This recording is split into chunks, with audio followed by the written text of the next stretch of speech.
Todas las mañanas me pongo una pistola en la sien, por ejemplo, para sentarme a escribir. Para ser un escritor no hay que ser extraordinariamente inteligente, aunque parezca mentira. Si te fijas y empiezas a mirar la lista de los libros más vendidos, ves que algunos están escritos por personas francamente torpes. Don Quijote de la Mancha. Imprescindible. Orgullo y prejuicio. Ahí empezó todo. Crimen y castigo.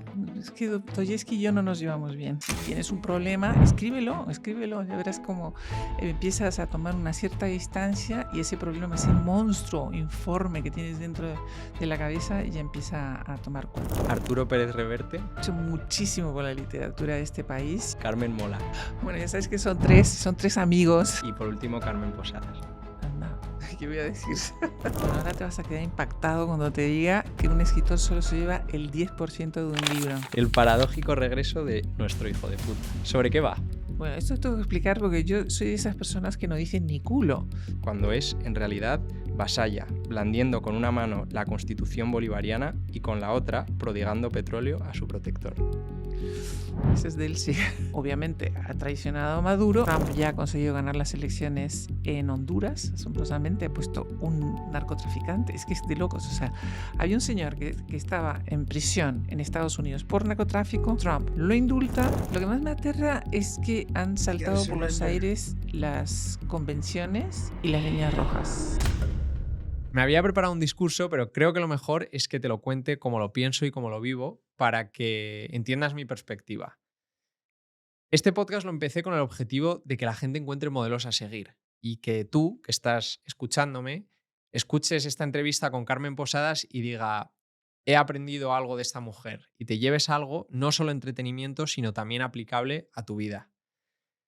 Y lo único que te pido a cambio es que te suscribas y que le des a me gusta y que lo compartas con alguien al que crees que le pueda aportar valor. Porque esto me ayuda muchísimo a mí a ganar credibilidad y a encontrar a mejores invitados. Ahora mismo solo un 20% de las personas que me escuchan están suscritas al canal. Con lo cual, como es gratis, te pido por favor que lo hagas y así me ayudarás a crecer. Tú ganas y yo gano. Muchísimas gracias y empezamos con la entrevista número 34 de Rompiendo el Molde. Carmen Posadas. Solo hay dos temas en la literatura. Uno es el amor y otro es la muerte. Esa es una frase que te he escuchado decir y te quería preguntar, ¿crees que todo lo demás, por ejemplo, el poder, la ambición, el dinero, la identidad, no son más que variaciones de, efectivamente, el amor y la muerte? Sí, si te das cuenta, por ejemplo, derivados del amor hay desde la ternura a la pasión, al odio, al asesinato, y lo mismo se puede decir de la muerte, ¿no? Yo te voy a decir, yo tuve una dificultad, y es que como es verdad que son los únicos dos temas de la literatura, siempre me complica mucho hablar de amor. Porque estás rozando siempre la catástrofe, o estás rozando la cursilería, o estás o la banalidad, el topicazo horrendo, o estás rozando, yo qué sé, la pornografía. O sea, siempre estás a punto de caer en un agujero horrendo. Y sin embargo, la muerte a mí me da mucho más juego. O sea que lamentablemente yo soy más de muerte que de amor. Qué horror, voy a quedar muy mal. Qué espanto. No lo pondré como titular, no te preocupes. Hoy me he puesto una chaqueta, Carmen, y me he cortado el pelo para ti, para estar con una mujer tan elegante como tú. Y de verdad que mil gracias por estar aquí. Hoy es la entrevista número 34, que ya son bastantes, de Rompiendo el Molde. Y vamos a hablar de temas variados, como te explicaba fuera de cámaras, no necesariamente en orden cronológico. Y hoy estaba pensando, antes de que vinierais, que últimamente mi vida es un poco como una película, porque hace unas semanas estuve sentado hablando durante 2 horas con don Enrique Cornejo, que para mí es una persona por la que tengo admiración y respeto absolutos. Y gracias a esa entrevista y gracias a su mujer, que la escuchó y que está aquí con nosotros, Mamen, que no la vemos.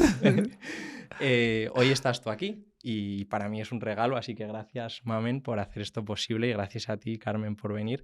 Y, por ejemplo, este jueves entrevisto a una boxeadora campeona del mundo, la semana que viene a 2 doctoras con reconocimiento mundial. Entonces, intento hacer un esfuerzo de vivir el momento. ¿no? Y de estar presente en esta entrevista aquí contigo. ¿Tú crees que vives el momento o crees que a veces estás anclada en el pasado o en el futuro? Bueno, me encantaría decir que sí, porque sería mucho más sabia, pero no. Yo vivo o en el pasado o en el futuro, que es justo lo que no hay que hacer. Lo sabio es lo tuyo, hay que vivir el momento. Pero durante muchísimo tiempo he vivido más en el futuro porque siempre estaba intentando conseguir algo, ¿no? Y yo creo que eso es sano. O sea, si te fijas, por ejemplo, la ambición tiene muy mala prensa, sobre todo si está relacionado con una mujer. O sea, un hombre ambicioso queda muy bien, pero una mujer ambiciosa, ¿a que suena horrible? ¿Sí? Sin embargo, yo lo reivindico mucho Total. porque pienso que la ambición es un motor muy importante y que te ayuda a conseguir cosas. Yo en esto de la ambición tengo un truco. Como soy muy temerosa y además siempre soy muy pesimista, ese es otro de mis horribles defectos. No voy a hablar solo de mis defectos, por lo que veo. ¡Qué horror! Soy muy pesimista, siempre pienso que todo va a salir mal, pero eso tiene sus ventajas porque solo me llevo sorpresas agradables, claro. Porque me pongo en lo peor, si pasa algo buenísimo, es una gran sorpresa, ¿no? Pero me he ido de donde estaba. ¿Dónde estaba? Que me perdí. Estábamos hablando si vives el momento o estás Ya, anclada. ya. Y me decías que me hablabas de la mujer ambiciosa y de que reivindicas esa mujer ambiciosa. Sí. Y yo siempre he sido una persona ambiciosa, pero he tenido un truco porque la ambición da mucho vértigo, ¿sabes? Y entonces mi truco ha sido ir pasito a paso. Entonces, por ejemplo, cuando empecé a escribir, dije, ay, bueno, pues ojalá me publiquen. Dije, bueno, cuando me publicaron, dijo, bueno, ojalá alguien me lea. Cuando me empezaron a leer, dije, ay, ojalá me den un premio. Cuando me dieron un premio, dije, ojalá me traduzcan a algunos idiomas. Y así, pasito a paso, he llegado hasta aquí. Qué bueno. Qué bueno, me encanta ese truco y me encanta que hables de mujeres ambiciosas porque en este podcast me encanta hablar con mujeres ambiciosas y de hecho, como te explicaba antes, sorprendentemente para mí esto iba a ser un podcast dirigido a gente joven y me he dado cuenta que muchísima gente mayor lo escucha y muchísimas mujeres, mayoritariamente mujeres, lo escuchan. O sea que creo que esta entrevista les va a encantar. Y me encantaría empezar hablando de un tema complejo que ya hemos tocado en este podcast con algún otro invitado y que a través del pasado te ayuda a vivir en el presente, que es el psicoanálisis. Has mencionado en alguna entrevista que has hecho psicoanálisis Sí. Y te quería preguntar qué es, para qué sirve y qué has aprendido de ti misma. Bueno, yo hice año y medio de psicoanálisis, con lo cual la gente que sabe de esto pensará que no he hecho nada, porque te dicen mínimo de 5 años. Pero a mí me ayudó mucho porque no es tanto lo que te dice el terapeuta, sino que tú tienes una persona cautiva ahí que no tiene más remedio que escucharte. No es lo mismo que darle la lata a un amigo o a tu hermana o algo así. No, esa persona yo le estoy pagando, me tener que escuchar todas las cosas absurdas que le voy a decir. Entonces lo importante es lo que dices tú, no lo que dice tanto el terapeuta. Y después, otra cosa que aprendí es que es muy importante, bueno, tanto cuando quieres tener un psicólogo, un psiquiatra o un psicoanalista, es encontrar a alguien que esté en tu misma onda y que tenga tus mismas claves. Yo tengo un amigo que es psiquiatra freudiano y que vive en Londres y me contó una anécdota muy curiosa. Me dijo, sobre esto que estamos hablando, ¿no? Me dijo que ellos tienen reuniones, ella está en la Fundación Ana Freud, entonces tienen reuniones, se juntan todos los terapeutas y van contando los casos, ¿no? A los que están tratando. Y vino otro señor y contó que tenía un paciente, evidentemente tenía una neurosis espantosa según el médico, porque era colombiano y era una persona muy humilde, apenas tenía dinero, no podía pagar la consulta, tenía que hacerlo gratis y todo lo demás, pero siempre llevaba los zapatos limpísimos y brillantísimos y además nuevos. Y eso, según el inglés que le estaba haciendo el psicoanálisis, quería decir que tenía una neurosis. Y mi amigo, que ha vivido mucho tiempo en Colombia, dije, mira, no se confunda. Es que en Colombia hay un limpiabotas en cada esquina y es una tradición. O sea, si tiene los zapatos limpios es porque es colombiano, no es porque es neurótico. Bueno, todo eso para contarte que es muy importante encontrar un terapeuta o un psicólogo o un psiquiatra que esté en tu misma onda, ¿no? ¿Y crees que escribir es una forma de psicoanálisis? Ah, sí, fundamental. Yo me he ahorrado mucho dinero en psicoanálisis con la, con la literatura, porque eso yo creo que además incluso la gente que no quiere ser escritor, o sea, que este mundo no le interesa, pero sí debería saber que escribir es ordenar el caos. O sea, mm, si tú tienes un problema, los problemas son como una mosca que está dando vueltas en tu cerebro y que no llega a ninguna parte, y dale que dale, y dale que dale, y dale que dale. Si tú te sientes y escribes lo que te pasa, eso de alguna manera está ordenando a esa mosca absurda que está dando vueltas. Y entonces una vez que fijas el problema y consigues centrarlo, te ayuda mucho más a solucionarlo. Y después está escribir novelas, que como te digo es muy terapéutico. ¿Y crees que todo el mundo debería intentarlo para ordenar sus ideas? Sí, yo creo que ayuda mucho, ya te digo, pero incluso, no sé, yo se lo digo a mis nietos, ¿no? Si tienes un problema, escríbelo, ya verás cómo empiezas a tomar una cierta distancia y ese problema, ese monstruo informe que tienes dentro de la cabeza ya empieza a tomar cuerpo. Y si toma cuerpo, puedes luchar contra él. Hablando de luchar y de entender, te he escuchado decir alguna vez que eres una oreja, una gran oreja, Sí. y que te encanta observar. Y te quería preguntar si crees que es más fácil aprender a observar o aprender a comunicar. Ay, bueno, yo creo que desde luego para mí escuchar es lo natural porque es lo que me gusta, ¿no? Siempre he sido mucho más una observadora que una participante, una niña extra tímida y entonces de ahí me viene el que a mí me interesa muchísimo todo lo que pasa a mi alrededor, pero ser el centro de atención me perturba un poco, ¿sabes? Me descentra, me descoloca. Pero dicho eso, es importante también saber, o sea, hay una frase que está puesta en el frontispicio del oráculo de Delfos que lo dice todo, y sabes que la gente iba al oráculo de Delfos para que les orientara, para que contara si iban a tener suerte en la batalla, si iban a casarse con la persona adecuada, si iban a ser ricos. Y el frontispicio del oráculo de Delfos decía, conócete a ti mismo. Y esto que parece una estupidez es la clave de todo en esta vida, ¿no?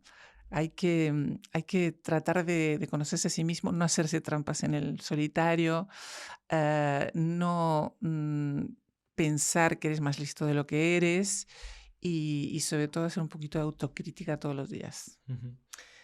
Para hacer autocrítica, hay una persona que vino a este podcast que fue mi entrevista favorita, que se llama Paco Arango, que es el presidente de Fundación Aladina. Lo conozco y es estupendo. Y me dio un consejo o una manera que él llegó a la autocrítica, y él dijo, si en algún momento me ve Dios y me pregunta, ¿no?, todo lo que te he dado, ¿tú qué has hecho a cambio? ¿No? Que a él le pasó, ¿no? Llegó un punto en su vida que tenía tanto, su vida era tan maravillosa que se preguntaba, ¿y yo qué he dado a cambio? ¿No? ¿Y yo qué he hecho a cambio?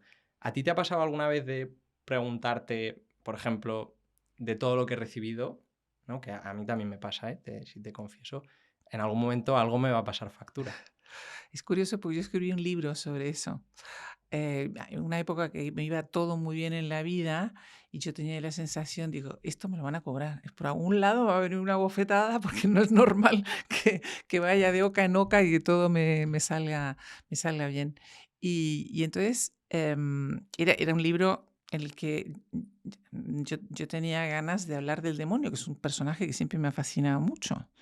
Que luego, estudiando sobre él, es muy interesante porque, para empezar, no está en el Antiguo Testamento. O sea, nosotros pensamos que el diablo está por todas partes. Bueno, es un invento muy tardío. O sea, sale, por ejemplo, en el libro de Job, pero al final del todo. O sea, cuando empieza el libro de Job, que todo el mundo cree que es un pacto entre Dios y el diablo, es un antagonista, no dice es el diablo, ¿no? Bueno, pero todo eso para contarte que escribí este libro porque pensaba que me iba demasiado bien y que un día iba a tocar a alguien la puerta, toc, toc, buenas, usted no se ha dado cuenta, he hecho un pacto con el diablo y ahora vengo a cobrar. Esa era la tesis del libro. Pero me hace gracia que Paco Arango hiciera esta reflexión, porque yo me la he hecho muchas veces. Yo me acuerdo, hay un evangelio que se llama el Evangelio de los Talentos, que es un señor que se va de viaje y entonces a uno de los criados le da un talento, y es una moneda, ¿no? Talento es una moneda, ahí viene la palabra, la confusión viene ahí. Y a otro le da 3 y a otro le da 1. Y entonces cuando vuelve le pide a cada uno qué ha hecho con ese talento. Y uno dice, pues yo lo invertí, he ganado otros 3 talentos y aquí están. Y a otro le dice, ¿tú qué has hecho? Y dice, yo lo enterré, porque tenía miedo de no podértelo devolver y está enterrado. Y entonces el señor, el dueño, a ese lo condena por haber enterrado sus talentos. Y yo, como hasta los 30 años, una cosa así, no florecí en esta vida, era un desastre, era un non-entity, que llaman los ingleses, o sea, no tenía entidad de ningún tipo. Pues todo el tiempo me reprochaba, no, Carmesita, ¿qué has hecho con tus talentos? O sea, los has enterrado. Yo ni siquiera sabía qué talentos tenía, pero alguno debía tener, porque todos tienen uno, ¿no? Y cuando tenía 30 años, no, pero 28, ¿sí? Es cuando empecé a escribir. Y entonces, a partir de ahí, ya descubrí por lo menos que tenía un talentito. Y que si ese talentito lo ponía a trabajar, pues a lo mejor conseguía algo de mérito. ¿Cuál crees que es tu mejor talento? Yo solo tengo un talentito. Porque tener muchos talentos, te aviso, Enrique, Nacho, que es un problema. Sí, la gente que tiene muchos talentos. Yo tengo una amiga, por ejemplo, que pinta maravillosamente bien, canta como Los Ángeles, es la mejor deportista que he conocido, es inteligentísima, escribe, o sea, hace absolutamente todo, pero claro, como tiene tantos talentos, se dispersa, porque todo le divierte, todo le gusta. Yo solo tengo un talentito. Para el resto del mundo, de la vida, soy una catástrofe. Pero tengo este talentito para escribir. ¿Alguna vez has pensado en salir en un podcast? ¿Qué pasaría si te dijese que podrías venir a este podcast y grabar una conversación con tu padre, con tu madre, con un familiar y llevártelo a casa y poder enseñárselo a tus hijos, a tus nietos y tener ese regalo para siempre? ¿Te interesa? Tienes el enlace en la descripción para aprender cómo funciona. Gracias. Y paralelamente, ¿cuál crees que, además de talento, ¿no? ¿Cuál crees que es el mejor regalo que te han hecho? ¿Que me ha hecho quién? En general. ¿Dios o la providencia? La vida. La vida. O alguien. Bueno, tengo que contestar una obviedad, porque yo creo que nos pasa a todos. El mejor regalo ha sido mi familia. Mi familia, mis hijas y mis nietos, y mi familia extensa, mis hermanos y todo lo demás. Porque además yo soy uruguaya y entonces nosotros vinimos aquí con mis padres y tenemos mucha familia en Uruguay, pero aquí éramos una familia chiquitita, sí, entonces nos protegíamos, nosotros somos como un clan. Y ahora con las redes sociales hemos abierto ese clan y ya estamos todos los uruguayos de un lado y de otro del Atlántico, y yo sé lo que desayuna mi prima todas las mañanas en Uruguay, ¿no? Entonces eso es muy bonito, esa red que es la familia, y que yo creo que hay mucha gente que descubre la importancia de la familia bastante tarde, ¿no? Porque además es ley de vida, ¿no? Cuando tú eres joven, tú quieres, yo qué sé, ya familia, papá que es un pesado y mamá que me está dando la lata, lo que quieres es estar con tus amigos, ¿no? Pero tarde o temprano vuelves con la familia. Yo creo que eso tú lo sabes, ¿verdad que sí? Sí, totalmente de acuerdo. Y me hablabas de redes sociales, que una cosa que me ha sorprendido para bien es que, bueno, me encanta tu Instagram, primero de todo, lo que publicas me parece maravilloso. Soy un desastre con Instagram, soy una calamidad. No, he visto que tienes muchísimos seguidores súper fieles y que a la gente le aporta mucho valor lo que publicas. Te quería preguntar, es una chorrada y no viene al caso a lo mejor, pero en tus vídeos de Instagram he visto que tienes una cosita roja que llevas en la mano y que hablas con eso. ¿Qué es eso? Eso es una cosa para encender y apagar porque si no antes, como soy del Jurásico, tenía que levantarme y apagar la cámara. Vale. Entonces ahora con este pinganillo que me lo ha regalado mi cuñada, me ahorro todo ese bochorno. Vale. No, pensaba que igual era algo como para antiestrés, ¿no? Sabes que hay gente que utiliza como ya. No. Vale. Perdona, te lo que tenía que preguntar.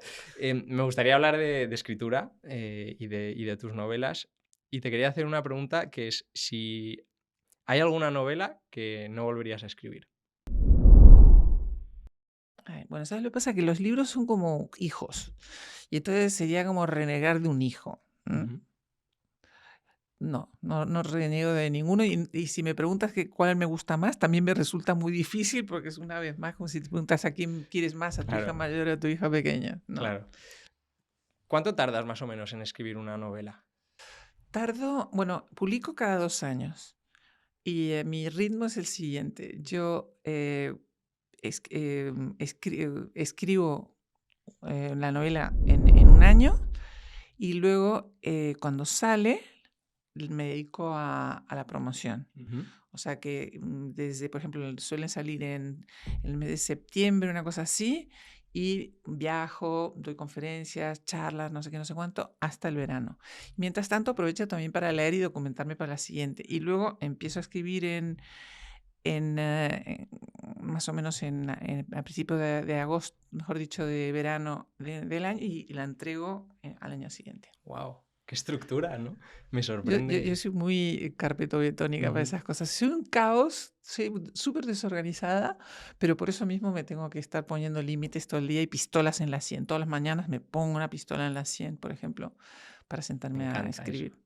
Me encanta, a mí también me pasa. Me pongo una pistola en la sien para editar mis episodios. Sí. Funciona, que sí, funciona. Sí, totalmente. Sí.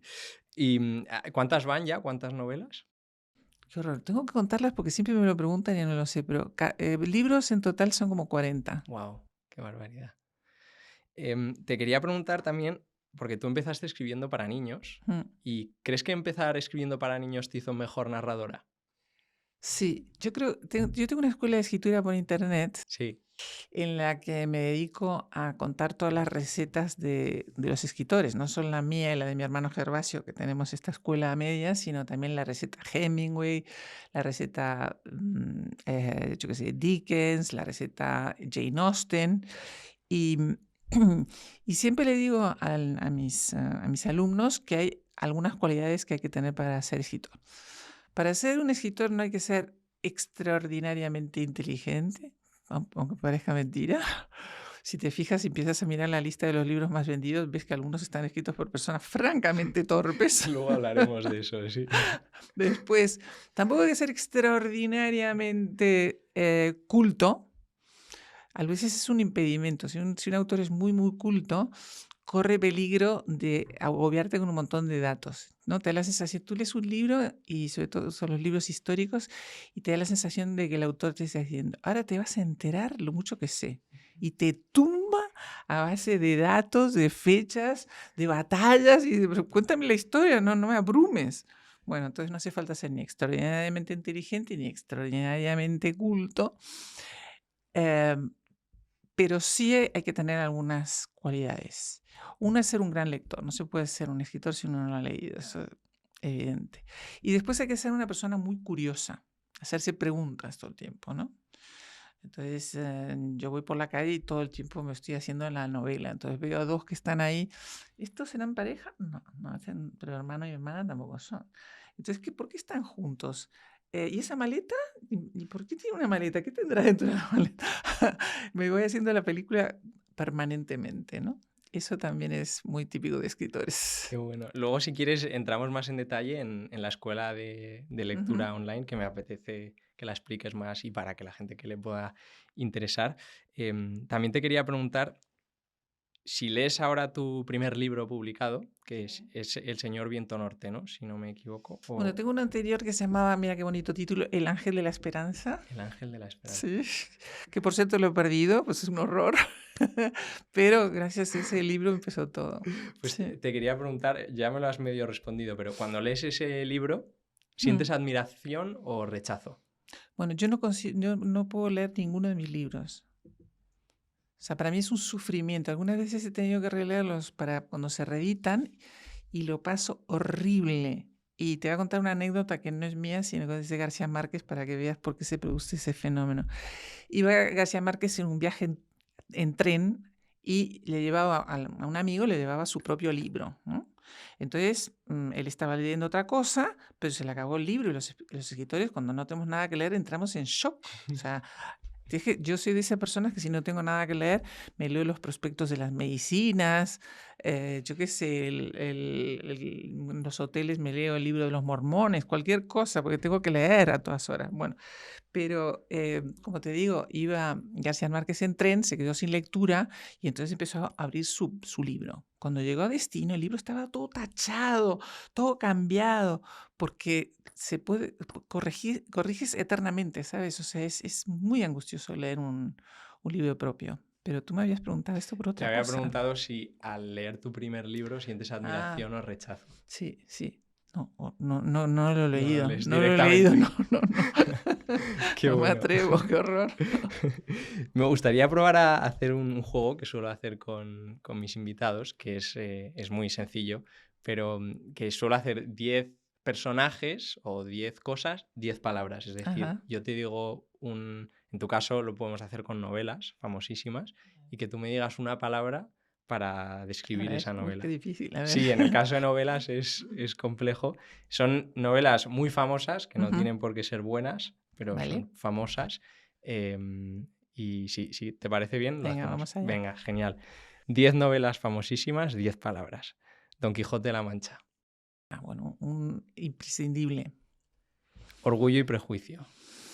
Ahí empezó todo. ¿Ves? Sí. Crimen y castigo. Es que Dostoyevsky y yo no nos llevamos bien. Guerra y paz. Con Tolstoy me llevo mucho mejor. Ulises. Fracasé. El Principito. Sí, lo releo muy a menudo. 1984. Orwell es fundamental. Tendríamos que leerlo todos a todas horas. 100 años de soledad. Me quedo con Amor en tiempos del cólera. Harry Potter y la piedra filosofal. También fracasé con él. 50 sombras de Grey. Me lo tragué entera, ¿eh? Entero me lo tragué. Solo para comprobar que no entendí el fenómeno. Y por último, y para acabar, Pequeñas infamias. Bueno, ese es mi bebé.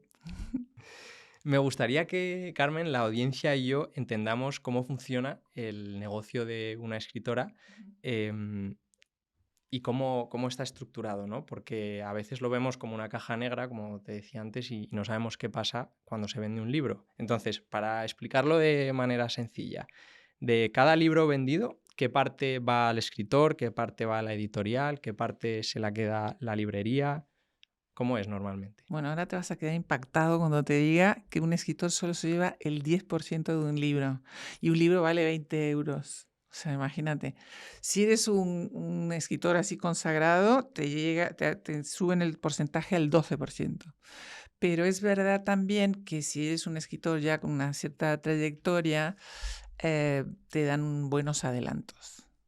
O sea que en realidad parece esa persona que se quiere hacer millonaria, que estoy viéndola por ahí, más vale que se dedique a otra cosa, porque en la literatura no hay dinero. ¿Y qué diferencia hay, Carmen, si compro un libro por Amazon versus si lo compro en una librería? Bueno, es que yo soy muy fan de las librerías y entonces es verdad que Amazon es muy cómodo, sobre todo para libros descatalogados y libros complicados de encontrar, pero ese ritual de ir a una librería ya empieza a oler de una manera especial. O sea, tú entras ahí y ya es como entras en un santuario y pasearte, porque muchas veces no eres tú quien encuentra un libro, o sea, hay un libro que te encuentra a ti, ¿sabes? Tú vas a una librería, no sabes lo que estás buscando y de repente hay un libro casi como que te está silbando, ¿no? Ven, mira, búscame, encuéntrame. Y eso es único, eso no lo puedes hacer con Amazon, claro. Qué bueno. Y respecto a la librería, ¿cómo funciona ese modelo? Ellos compran los libros? ¿Qué pasa si no los venden? ¿Cómo es? Bueno, los libreros encargan, o sea, dependiendo, por ejemplo, saben que va a salir tal libro o tal otro, esos son los comerciales, ¿no? Que dicen, mira, va a salir el libro de fulano y de mengano. Entonces, ellos hacen un pedido, apuestan más o menos. Entonces, dicen, bueno, pues este libro creemos que vamos a vender tanto. Y encargan un número determinado de libros. Luego, si por lo que sea no se vende, tiene la posibilidad de devolverlo. O sea, que los libros en realidad en la biblioteca están en depósito, no en los, por suerte, ¿no? Porque yo creo que la profesión de los libreros es verdaderamente abnegada. Y yo aprovecho para darles las gracias por todo lo que hace por los escritores, porque no solamente el hecho de vender un libro, sino todo lo que se crea alrededor, ¿no? Entonces ellos son prescriptores, ellos son los que organizan clubes de lectura, ellos son los hacen encuentros con los lectores, con niños, con personas mayores. Es admirable, verdaderamente. Ellos y los libreros, y mejor dicho, y las bibliotecarias. Uh-huh. Hemos hablado de pequeñas infamias y me gustaría hablar del Premio Planeta y de cómo funciona el Premio Planeta, que muchísima gente lo conoce, pero no conoce qué hay detrás o cómo funciona. Porque siempre, muchas veces leemos que es el premio literario mejor dotado del mundo, por encima... Después del Nobel. Sí, exacto. Y ahí está el truco, porque muchas veces dicen que es mayor que el Nobel, pero luego, claro, si tienes en cuenta los impuestos... sí, no, pero no es mayor. El Nobel es más dinero. Vale, pero bueno, de todas maneras okay. es el segundo mejor dotado del mundo. Y tengo entendido que en 2001, que fue un poco después que tú ganaras el Premio Planeta, el premio se fijó en 1 millón de euros para el ganador y 200.000 para el finalista. Pero funciona como un adelanto, ¿verdad? ¿Cómo funciona realmente? Sí, cuando ganas un premio, luego tienes que de alguna manera amortizar esa venta. Si te dan 1 millón de euros, pues no vuelves a cobrar derechos hasta que se cubre ese adelanto. Vale, claro, es que mucha gente se piensa que es un dinero que te dan y ya está. No, pero sí que te lo dan, ¿eh? Tú recibes ese claro, dinero. Pero sí. que hay un contrato, ¿no? A través del cual, pues tú, claro, hasta tú que tienes no que cubres vender eso... hasta que no cubres esa cantidad, no vuelves a tener Y ingresos. hablando de premios, como me ha gustado tanto el primer juego, ¿qué te parece si lo hacemos también con autores, con A ver, vamos escritores allá. y escritoras? ¿Te parece bien? Sí, esto es peligrosísimo, pero bueno, dale. Vale, genial. Pues vamos a ello. 10 escritores o escritoras, 10 palabras. Miguel de Cervantes. Bueno, ya lo hemos dicho, insustituible. William Shakespeare. No, igual. Jane Austen. Jane Austen. Antes he dicho que con ella empezó todo porque le debo en parte mi vocación. ¿Con este te llevas bien? Tolstoy. Muy bien, me llevo con Tolstoy. Vamos a preguntar por Dostoyevsky, voy a quedar fatal otra vez. Emilia Pardo Bazán. Bueno, es que la he descubierto porque además sale en mi libro El misterioso caso del impostor de Titanic y la adoro, es brillante. Agatha Christie. Grandísima escritora cuyo éxito comercial ha opacado su enorme talento. Paulo Coelho. No soy fan. Arturo Pérez Reverte. Yo creo que ha hecho muchísimo por la literatura de este país y además es un escritor que se reinventa cada vez. Uno diferente, Carmen Mola. Carmen Mola. Bueno, ya sabes que son tres amigos y yo creo que además tienen mucho talento. J.K. Rowling. J.K. Rowling, bueno, es que yo con Harry Potter no me llevo bien, pero encuentro que ha hecho una labor maravillosa por conseguir que los niños sean lectores. Ajá. Y por último, Carmen Posadas. Anda, ¿qué voy a decir? Esa pesada que me da la lata todos los días y con la que convivo. Y de estos 10, ¿con cuál te quedas? Yo creo que con Shakespeare. Me parece el más completo de todos. Qué bueno. Me gustaría hablar de tus artículos de actualidad, porque llega un momento en el que, bueno, después de escribir muchas novelas, ¿no? También empiezas a escribir artículos. Quiero saber en qué momento decides empezar a escribir artículos de opinión y de actualidad. Pues mira, me ofrecieron escribir artículos en un momento muy complicado de mi vida porque yo perdí a mi padre y a mi marido con 2 meses de diferencia. entonces te quedas un poco en shock, ¿sabes? O sea, es tan brutal aquello que no sabes ni cómo asimilarlo. Y como la vida siempre te hace esos regalos, ¿no? Hay un refrán que me gusta, que cuando se cierra una puerta se abre una ventana. Bueno, fue así. Y entonces me llamaron, me propusieron escribir, en este caso en La Vanguardia. Yo empecé escribiendo ¿Cuándo en La fue esto? Vanguardia. Pues ellos murieron en el año 99, pues ahí justo. Hmm. Y entonces para mí ha sido un gran descubrimiento, porque es muy distinto escribir libros que escribir artículos. O sea, si tú escribes un libro, una novela, eres completamente libre, te puedes inventar todo lo que te dé la gana. Pero en cambio un artículo es observar el mundo, intentar entenderlo y contarlo en un espacio muy corto de tiempo. ¿Y cómo te nutres tú de tanta información para poder escribir artículos de opinión? Bueno, yo soy una persona sumamente curiosa, entonces estoy todo el día con las antenas puestas a ver qué encuentro. Para mí, Internet es un desastre, porque estoy todo el día buscando cosas, sin parar un solo minuto, ¿Dónde porque una buscas? cosa me lleva a otra, me lleva a otra, me lleva a otra. Bueno, intento que sean fuentes más o menos fidedignas, ¿no? Pero engarzo, ¿no? Si de repente, yo qué sé, imagínate que busco una cosa de Tolstoy. Y entonces Tolstoy habla de Wittgenstein, busco a Wittgenstein. El Wittgenstein me lleva igual a Bertrand Russell y así voy, o sea, todo el día de oca en oca. Pero para los artículos tengo una gran dificultad y es que los tengo que escribir con 2 semanas de antelación. O Vale. sea, el artículo que salió esta semana está escrito hace 2 semanas y yo estoy aterrada de que siempre cambien las circunstancias, ¿sabes? Entonces intento que mis artículos sean lo más atemporales posible. Claro, claro, pero añadiendo esa parte de actualidad que también te define. Y ahora más o menos cada cuánto escribes artículos y dónde los Cada publicas. semana, sí. Cada semana, y luego esos artículos también se replican, por ejemplo, salen en periódico en Suecia, salen en otro periódico en sí? Uruguay. Ajá. Sí, pero yo como soy muy vaga, no son los mismos, ¿eh? O sea, Vale. no es que escriba para No tantos los países. editas. Es el mismo artículo. Vale, qué bueno. ¿Y dónde los puede leer la gente? Y los pueden leer en el XL semanal, aquí en España, lo pueden leer en Búsqueda en Uruguay y lo pueden leer en el Gaceta de Gotemburgo en Suecia. Vale, genial. No, los recomiendo encarecidamente porque bueno, y también en tu Instagram que los También que los publicas. cuelgo ahí. Hablemos de tu último artículo que lo acabas de mencionar, que dices que escribiste hace 2 semanas, que acaba de salir, que se llama, y me encanta el nombre, El paradójico regreso de nuestro hijo de puta. ¿Sobre qué va?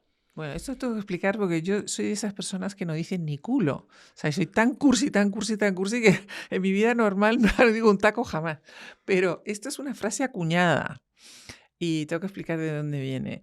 Em, em, Franklin Delano Roosevelt estaba hablando de Somoza padre. Sabes que Somoza fue un dictador de Nicaragua, pero fueron padre e hijo, ¿no?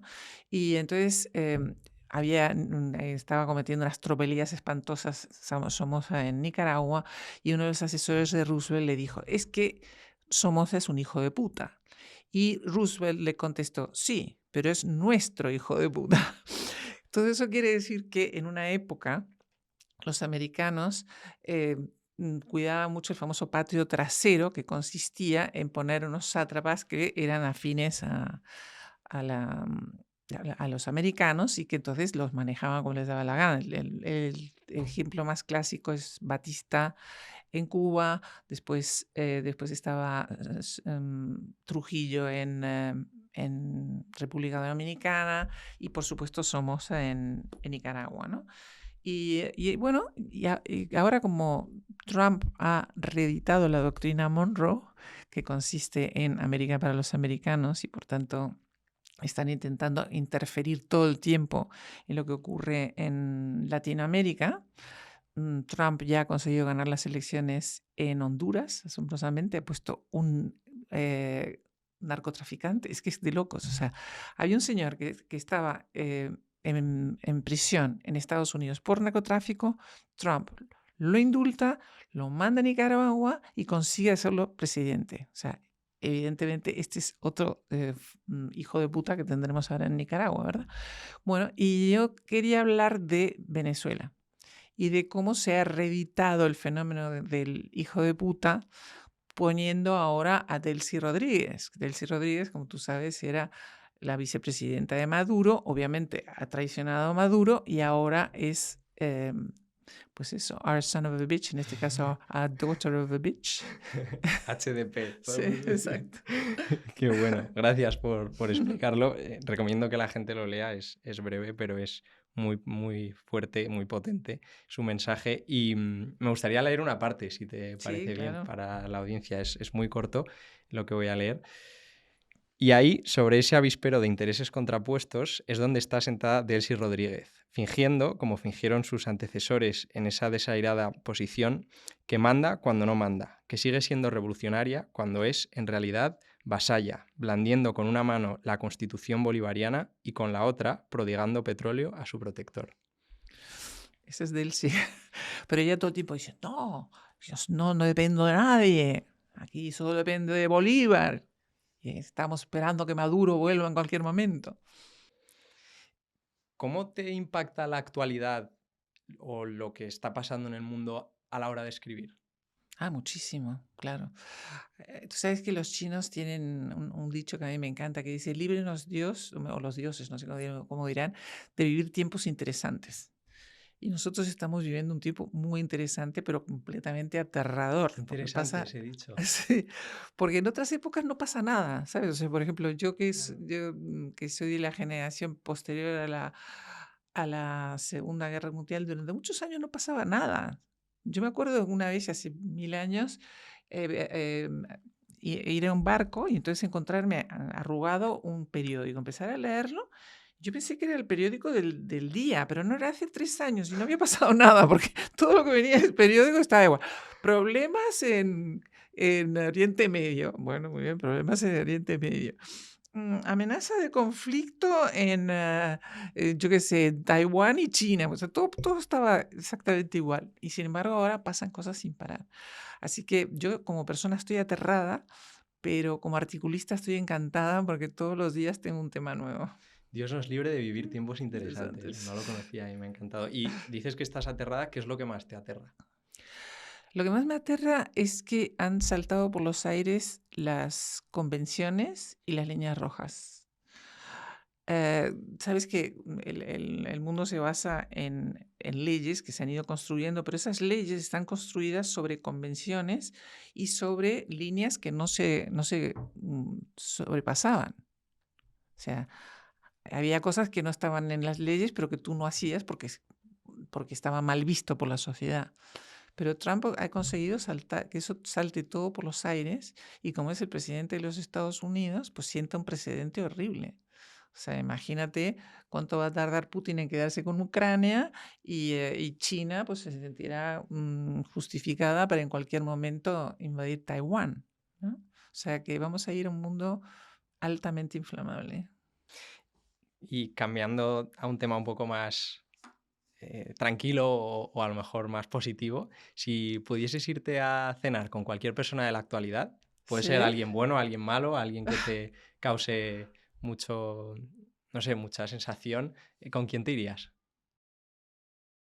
Pues yo, fíjate, desde luego Trump no, porque ya lo conozco perfectamente, sé lo que me va a decir en todo, no es ninguna sorpresa. Pero sí me causa mucha intriga Macron, porque eh, al principio parecía un gran estadista. O sea, realmente da la sensación de que en este páramo en que vivimos, que todos son, bueno, unos oportunistas, unos matones, etcétera, etcétera, él parecía como ser una persona con una autoridad natural y de alguna manera estaba devolviendo a Francia la grandeur. Los franceses siempre han estado con la grandeur que lo habían perdido con sus 2 presidentes anteriores. Y sin embargo, me da la impresión de que ha perdido pie completamente. O sea, Francia está en una situación muy complicada y él, a pesar de que parece que mantiene el tipo, pues, no me da la sensación, como te digo, que ha perdido pie. Y luego, desde el punto de vista personal, me asombra mucho un señor que se casa con una mujer 20 años mayor. O sea, que realmente, ¿sabes? Desde el punto de vista humano, me interesa Macron. Me gustaría averiguar qué hay detrás de la careta que todos usamos. ¿Y qué le preguntarías? No, yo escucharía. Yo te he dicho que soy una oreja perfecta. Qué bueno. Me gustaría, ya lo hemos tocado un poco por encima, Carmen, pero sí que me gustaría hablar más de tu parte de formación, donde formas a gente a aprender a escribir en tu web que se llama yoquieroescribir.com, por si alguien le quiere echar un vistazo. ¿En qué momento decides crear esta escuela de escritura online y qué te ha aportado a ti? Bueno, esto me lo propuso mi hermano Gervasio, que también es escritor, y que él viene del mundo del marketing. Y entonces él dijo, bueno, ¿por qué no hacemos una escuela de escritura? Y digo, pues es que no sé ni por dónde empezar. No, no te preocupes, yo me ocupo de toda la parte, digamos, de cómo montar una empresa, pero vamos a hacer juntos el temario y un poco el corpus de lo que va a ser el curso. Y entonces lo primero que hicimos fue un poco de espionaje industrial, porque claro, saber un poquito qué estaban haciendo los demás, ¿no? Así que nos apuntamos cada uno en un curso, él en Inglaterra y yo en Estados Unidos, de 2 escritores muy famosos para ver qué es lo que estaban enseñando. Entonces ahí me di cuenta de que los escritores son como los cocineros, que nunca te dan la receta completa. Siempre falta un ingrediente. Sin ese ingrediente la receta no sale. El plato es un fracaso. O dicen que no tienen receta, como mi abuela, que dice que no tiene receta. Sí, pero lo que pasa es que tu abuela tiene muchas recetas. No es que no tenga receta, tiene miles de recetas, ¿no? Bueno, pero entonces lo que yo quería con este curso es hacer como una traición al gremio de los escritores y no solamente contar mis recetas o las recetas de mi hermano Gervasio, sino las recetas de los grandes escritores, ¿no? Los trucos de cocina, porque la literatura y la cocina se parecen muchísimo, pues de Dickens, de Hemingway, de Cervantes, de Shakespeare, de todos los grandes. Y entonces empezamos hace ya más de 10 años y es una de las cosas de las que yo estoy más orgullosa porque hemos tenido multitud de alumnos, muchos de ellos con premio, otros que, por supuesto, muchos que han conseguido publicar sus novelas, que se han hecho películas de sus novelas. Hemos tenido alumnos en sitios rarísimos, uno en el Vaticano, me encantaría saber quién fue nuestro alumno del Vaticano. Después otro con un ex-etarra, ¿Así? que también se apuntó. Expolíticos, en fin, gente de todas clases y de toda condición. Y como te digo, para mí es una gran satisfacción el poder ayudar a otras personas a cumplir el sueño que yo tuve en un momento dado. ¿Y en qué consiste la formación? ¿Cómo está estructurada y cómo enseñáis a la gente a escribir? Bueno, hay tutores, todos los tutores son escritores con obra publicada y entonces esos son los que te llevan de la mano, ¿no? Vale.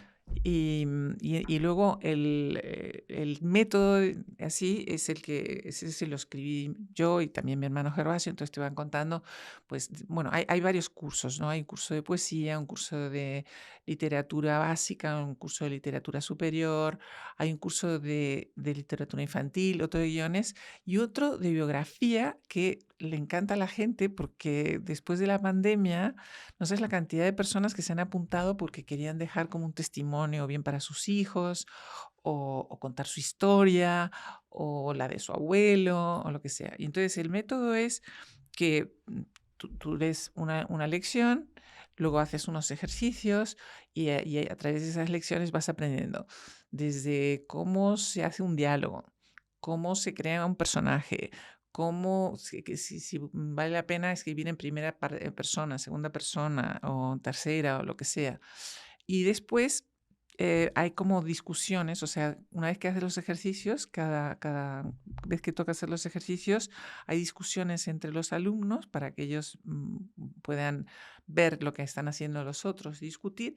Y luego hay clases especiales. Entonces, mi hermano Gervasio da una clase en cada curso, yo también doy otra, intentando que sea lo más ágil y lo más útil posible, y luego traemos a grandes escritores para que también cuente a los alumnos cómo se escribe. Qué pasada.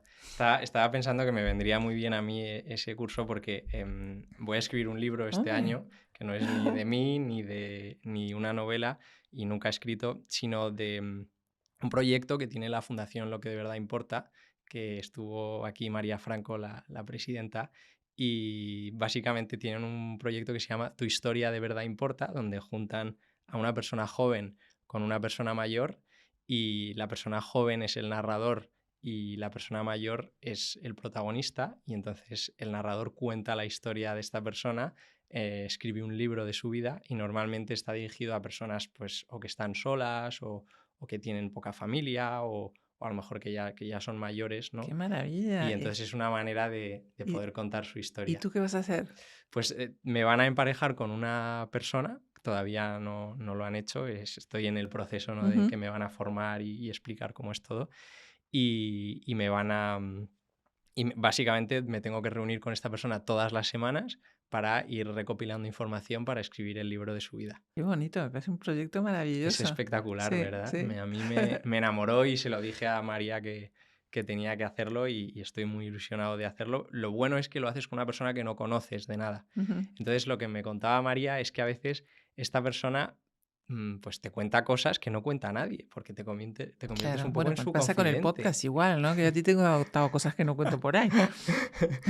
te conviertes un poco en su confidente, claro, y te dice esto que no salga en la novela, ¿no? Sí. Pero te lo cuento, entonces tengo muchas ganas. ¿Qué consejo me darías para empezar y para hacerlo bien? Bueno, primero que seas una oreja perfecta, pero yo creo que tú eres una buena oreja, o sea que eso no vas a tener Bueno, muchas gracias. ningún problema. Luego, una vez que hayas escuchado, me imagino que será ¿es una entrevista o varias o No, cómo? todas las semanas. Todas las semanas para irte contando. Y Eso son es. personas anónimas que han tenido una vida Normal, o sea, normal. puede ser una vida extraordinaria, puede ser una vida normal. No necesariamente se escoge a personas que tengan una vida espectacular, sino a personas que necesiten compañía. Entonces puede ser una persona que aparentemente su vida sea normal y luego sea fascinante, Sí. que es lo que suele ocurrir. Claro. Bueno, pues una vez que tú ya has juntado toda la información, me imagino que estas entrevistas serán de viva voz, ¿no? O por Sí, lo en que sea. persona. No deberías ir tomando notas, porque si luego ver toda esa información te va a abrumar mucho. O sea, que tú tomas notas de las Vale. cosas que te llamen más la atención. Ujú. Y luego, un truco que siempre funciona es empezar por una anécdota. Entonces, de todo lo que te cuente esta persona, pues tú sacas una anécdota aparentemente intrascendente, pero que de alguna manera retrata cómo es esa persona, y a partir de ahí vas tirando el hilo y ya vas a Vale. ver que Empezar te con una ayuda anécdota. para escribirlo. Qué útil, muchas gracias, lo haré seguro. Me has contado que tienes alumnos de todo tipo, de todos lados, y que te llama la atención. ¿Qué te han enseñado tus alumnos a ti? Bueno, lo primero que me han enseñado es que este libro no es el que yo he escrito, sino el que tú has leído, y el que ha leído Mamen, y el que ha leído ese señor. Y son libros completamente distintos. Y eso es muy enriquecedor, porque tú te das cuenta de que si, a pesar de que tú estás intentando contar una cosa, a lo mejor la otra persona entiende otra diferente, ¿no? Entonces hay que tener mucho cuidado, sobre todo ahora que vivimos en el mundo de lo políticamente correcto, no decir nada que chirríe demasiado. Por ejemplo, esta novela que tienes ahí, que es una novela histórica, ¿no? Bueno, pues en aquella época, Es La leyenda de la peregrina. en Para el que no aquella lo vea. época las mujeres éramos un cero a la izquierda. Y entonces, a menos que yo quiera ser muy deshonesta, tengo que contar que las mujeres intervenían muy poco en la vida, eh, pública, digamos, ¿no? O sea, lo que pasa es que tienes que ser muy fiel a lo que estaba pasando en ese momento. A pesar de que no sea políticamente correcto, yo no puedo decir, por ejemplo, que en la Roma de César Augusto todas las mujeres eran taquimecanógrafas, porque es mentira, ¿sabes? O sea, tienes que ser fiel a la realidad. Ujú. ¿Y por qué te gustan tanto las novelas políticamente incorrectas? Porque es que lo políticamente correcto me aburre muchísimo y además, por suerte, eso está pasando de moda. Es lo único que le agradezco a Trump, mira, francamente, que acababa con estas idioteces, porque habíamos llegado a un grado de imbecilidad. Yo siempre cuento lo mismo porque me parece tan insólito. En un momento dado, la Universidad de Granada decidió que había que cambiarle el nombre a los meses para feminizarlos. Entonces enero va a ser enera, y febrero va a ser febrera, y marzo va a ser marzo.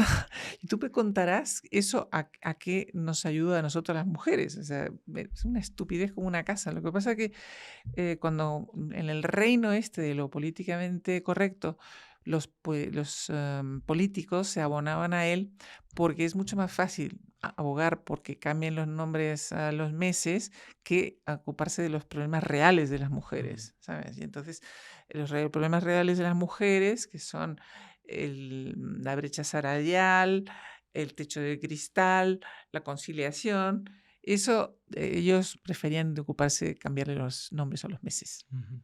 Más ya se quedan contentos con eso, ¿comprendes? Ya piensan que ha hecho una gran labor por nosotras las mujeres. Sí, impresionante. ¿Alguna vez has dicho que la época de los 60 es como una prórroga? ¿Podrías elaborar esto? Bueno, a ver si lo explico bien, porque si no luego me empiezan a criticar porque yo dije eso y mucha gente, porque te voy a decir mi tesis, ¿vale? Y luego te voy a Genial. corregir un poquito. Mi tesis es la siguiente, que cuando cumples 60 años, ya más o menos las cosas importantes de la vida están encarriladas. Entonces, bueno, tus hijos son grandes, ya están trabajando, más o menos tienen su vida organizada. eh, Tú ya también tienes una trayectoria, has hecho cosas en la vida, no sé cuánto, y entonces te puedes permitir hacer todas las cosas que no podías hacer en otros momentos, porque las mujeres somos unas enfermas de la responsabilidad. O sea, la frase que más repetimos al cabo del día es tengo que. Tengo que ser la mejor madre, tengo que ser la mejor esposa, tengo que ser la mejor cocinera, tengo que ser la mejor amante, tengo que ser una cosa agotadora. Pero cuando cumples 60 años ya dices, ahora me toca a mí. Y entonces puedes empezar a hacer las cosas que no has hecho antes, ¿no? Pues no sé, en mi caso, por ejemplo, me encanta bailar. Bueno, me apunté a clases de tango, porque yo Qué soy bueno. uruguaya, una uruguaya que no sepa bailar tango, ¿dónde voy? O me gusta aprender idiomas o viajar o lo que sea. Y bueno, yo conté todo eso y luego mucha gente me reprochó con razón de que hay personas que tienen esa edad a los 60 y que todavía no han podido librarse de todas estas trabajos o compromisos que se tiene. Pero yo sí les digo que cuando cumplan 70, entonces sí los podrán hacer. Entonces lo cambiamos a los Sí. 70, perfecto. De todas formas, yo me he dado cuenta, gracias o por razón de este podcast, que no importa lo que digas, cuando tienes una opinión sobre algo, siempre hay alguien que te va a criticar. Sí, Es sí. alucinante. Hay como un deporte de eso, ¿no? Sí, yo he de reconocer que al principio me molestaba bastante, me chocaba, sobre todo cuando recibió muchas críticas mi abuela, entonces a mí me impactó Claro, te habrá bastante, dolido. Sí. pero desde entonces ya me lo tomo a risa y de hecho me río en voz alta Pero de... No sé bueno, si a ti te tu pasa lo mismo. abuela se ha vuelto un Instagramer, o sea, es un fenómeno. Siempre lo fue, pero ahora lo sabe todo el mundo. Sí, no sé si a ti te pasa lo mismo, que ya como que... Pues me encantaría decirte que sí, pero a mí me sigue importando mucho lo que piense la gente. Lamentablemente, tengo que trabajar esto. Carmencita, trabaja este asunto porque no vale la pena. Pero sí, trato de que no me importa, pero me sigue importando.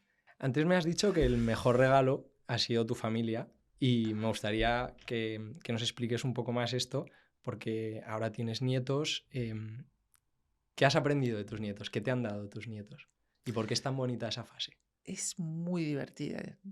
Yo te diré que como tuve una abuela muy camarada y que hacía muchas cosas con nosotros, aprendí trucos de ella, ¿no? Ya todo puse en práctica una cantidad de cosas que hacía ella con ella. Por ejemplo, tenía en su casa un armario lleno de tesoros. Entonces, cada vez que íbamos a su casa, sacaba un regalo maravilloso de ese armario secreto. Bueno, eso también lo he copiado yo. Después, la relación de abuelo es divertido porque no tienes que educar tanto, ¿sabes? O sea, eso que se ocupen sus papás. O sea, yo me dedico un poquito a malcriarlos. No mucho, no mucho, porque también tengo una suegra que era pesadísima y se dedicaba a malcriar a mis hijos y me sentaba muy mal. Pero tratando de mantener una cierta disciplina, un cierto orden, sí, yo qué sé, darles caprichos y hacer cosas con ellos que a lo mejor no he hecho con mis hijas, pero sí hago con mis nietos. Qué bonito, qué bueno. Dices que hay 3 tipos de sueños que nos ayudan a vivir. ¿Cuáles son? A ver, los sueños imposibles, no, ese es el último, espera. Los sueños alcanzables, los sueños difíciles de conseguir y los imposibles, ¿no? Y bueno, eso venía a cuento de que yo en un momento dado me dieron un premio en la maestranza de Sevilla, que es lo último que me podía imaginar, porque imagínate cómo voy a pisar yo la arena de la maestranza, nada menos, ¿no? Pero sí lo conseguí y me dieron un premio y fue de las cosas más emocionantes que me ha pasado, porque era cumplir un sueño imposible.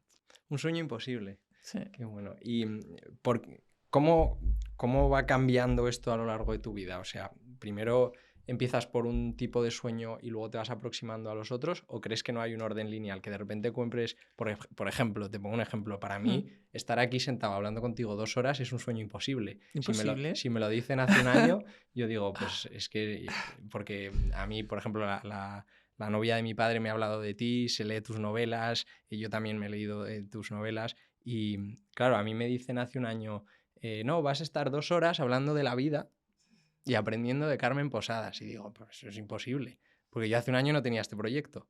Entonces, bueno. ¿cómo crees que cambia esto a lo largo de tu vida? Bueno, porque hay sueños, yo diría que este sueño tuyo es improbable, pero no es imposible. Sí, ¿vale? Entonces, los sueños improbables hay que perseguirlos. Los sueños imposibles también hay que perseguirlos, pero no te lleves un disgusto muy grande si no lo consigues, porque es muy difícil conseguir un sueño imposible. Pero los improbables ayudan a caminar. Eso es, los sueños posibles te ayudan, pero los sueños imposibles, mejor dicho, los improbables te ayudan aún más, porque es como un reto, ¿no? Ahora que he conseguido este sueño, ahora voy a conseguir este otro, que es un poquito más lejano. Y si te vas poniendo metas cortas, al final llegas muy lejos. Esto lo he contado muchas veces, pero lo voy a contar porque es que si no, no se va a entender lo que estoy diciendo. Yo siempre he pensado que soy como una canción de Serrat que se llama Como un gorrión. Y tú no la conocerás porque eres muy joven, pero la canción dice algo así como, es menuda como un soplo y tiene el pelo marrón, le gusta volar bajito como un gorrión. Y entonces a mí siempre me llamó la atención esa canción porque, porque yo siempre he sido como un gorrión. O sea, yo, como te decía antes, una vez que había conseguido una meta, me produce otra y después otra. O sea, que eso es volar bajito, ¿no? Cuando consigues una cosa, te pones una meta cercana y otra más y otra más. Pero volando bajito también se puede llegar lejos. Y eso es lo que yo he aprendido. Qué bueno. Pues con ese mensaje vamos a terminar, Carmen, si te parece bien. Pero antes siempre hago la misma pregunta a todos los invitados y es, ¿a qué emprendedora que sea una referente para ti me ayudarías a entrevistar y crees que debería contar su historia? Bueno, debe ser un poco de nepotismo porque te voy a recomendar a mi hija, pero es que Sofía ella es especialista en medicina estética. Bueno, no es porque sea mi niña, pero es que es muy buena en lo suyo y además se ocupa de algo que es la belleza y la longevidad, que yo creo que es un tema que a lo mejor te puede interesar. Qué bueno, me interesa ¿Te gusta? muchísimo y creo que a mi audiencia ¿Sí? también. O sea que fenomenal, pues hagámoslo realidad. Muchísimas gracias, Carmen, por estar aquí. Me lo he pasado genial, he aprendido muchísimo. Espero que a la audiencia le haya gustado. Si os ha gustado, ya sabéis, suscribiros al canal para seguir viendo entrevistas todos los domingos a las 11 de la mañana. Y con esto Y muchas gracias. Y yo he aprendido mucho de ti también, ¿eh? Luego te cuento.